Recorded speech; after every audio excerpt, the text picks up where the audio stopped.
राजस्थान में पंचायत और निकाय चुनाव को लेकर जहां चर्चाओं के दौर देखने को मिल रहे हैं, लेकिन दूसरी तरफ जिला परिषद में जो जिला कलेक्टर हैं जिन्हें प्रशासक लगाया है, तो दूसरी तरफ जो पंचायत समितियां हैं वहां पर अब जो एसडीएम हैं जिन्हें प्रशासक बनाया है, यानी चुनाव और आगे बढ़ने जैसे लग रहे हैं। हमारे साथ बातचीत करने के लिए राजनीतिक विश्लेषक हैं जिनसे हम बात करेंगे गिरिराज सर से कि वह इसको कैसे देखते हैं। सर, जिस तरह से लगातार प्रदेश में निकाय और पंचायती राज चुनाव को लेकर आरोप प्रत्यारोप के दौर देखने को मिले, लेकिन अब जिला परिषद और पंचायत समितियों में भी कलेक्टर और एसडीएम को प्रशासक लगा दिया है। कैसे देख रहे हैं इस पूरे को? देखिए राजेश जी, हमें पूरे परिदृश्य को समझने के लिए पंचायती राज संस्थाओं का जो उद्गम एवं विकास वो कैसे हुआ है उसको देखना ज़रूरी है, और उस कंटेक्स्ट में फिर हम समझ पाएंगे कि ये जो प्रशासक लगाए जा रहे हैं उनका क्या महत्व है, या उनको क्यों लगाना चाहिए, उनको क्यों नहीं लगाना चाहिए। तो आप देखिए क्या हुआ है कि जो त्रिस्तरीय पंचायती राज का ढांचा था वो 1959 में उसका उद्घाटन राजस्थान में सबसे पहले हुआ बलवंत राय मेहता समिति की सिफारिशों पर, और उसके बाद 73वें संविधान संशोधन से पहले पंचायती राज का कमोबेश इस ढांचे को फॉलो किया गया राजस्थान और अन्य कई जगहों पर भी। लेकिन हुआ क्या कि इस ढांचे की सबसे बड़ी खामी ये थी कि इस ढांचे में पंचायतों के चुनाव रेगुलर नहीं हो रहे थे। तो कोई सरपंच 10 साल से सरपंच है, कोई 15 साल से सरपंच है। इसी तरीके से पंचायत समिति और जिला परिषदों का भी यही हाल था। तो इस चीज़ को स्ट्रीमलाइन करने के लिए, रेगुलेट करने के लिए, और जो लोकतांत्रिक विकेंद्रीकरण की जो मूल भावना है उसको ठोस रूप से तृणमूल स्तर पर उतारने के लिए 73वां संविधान संशोधन लाया गया 1993 में। और 73वें संविधान संशोधन और 74वें में ऑफकोर्स शहरी स्थानीय निकाय के लिए और 73वां ग्रामीण स्थानीय संस्थाओं के लिए। 73वें संविधान संशोधन के बाद संविधान में पंचायती राज को और नगरीय निकायों को एक संवैधानिक दर्जा दिया गया।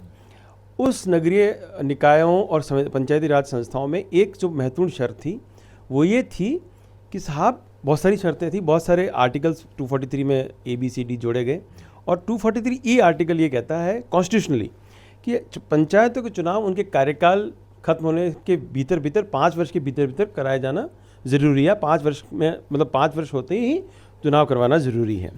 तो मुझे ऐसा लगता है कि इस तरीके से अगर हम संवैधानिक प्रावधानों का उल्लंघन करते रहेंगे, आर्टिकल 243 और राजस्थान पंचायती राज अधिनियम 94 उनका उल्लंघन करते रहेंगे और इस तरीके से प्रशासक लगाए जाएंगे, तो मुझे लगता है कि जिस मंतव्य के कारण हम लोगों ने ये सारे प्रावधान बनाए थे उनका कहीं ना कहीं उल्लंघन होता है।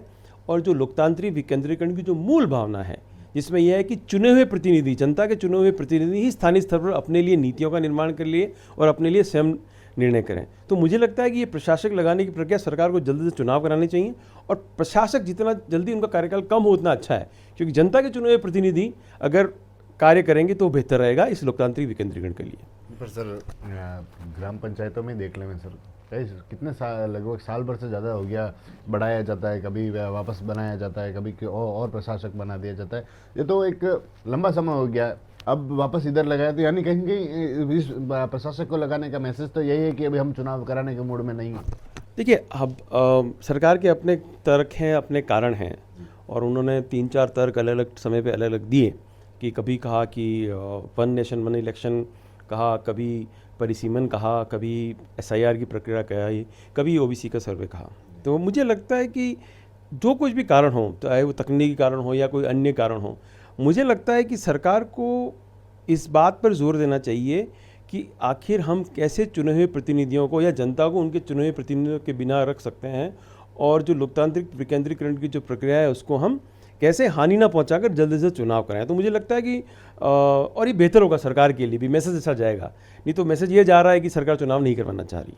नहीं सर, वही कहना चाह रहा हूँ ना सर कि मैसेज तो जिस तरह से पहले प्रशासक पंचायतों में लगाएं, लेकिन अब जिला परिषद और पंचायत समितियों में जो प्रशासक बनाया है, तो कहीं ना कहीं यही मैसेज है। हो सकता है कि चुनाव अभी कराने के मूड में सरकार नहीं है, या फिर उसको आगे थोड़ा डिले और करना चाह रही है। हाँ, मतलब मुझे लगता है कि अगर ऐसा सरकार चाह रही तो ऐसा होना नहीं चाहिए, और इसलिए ऐसा नहीं होना चाहिए क्योंकि वो खुद भी जनता के चुने हुए प्रतिनिधि हैं। तो मुझे लगता है कि तीसरे स्तर पर भी जनता के चुने हुए प्रतिनिधियों का ख्याल उनको रखना चाहिए और जल्दी से चुनाव करवाने चाहिए।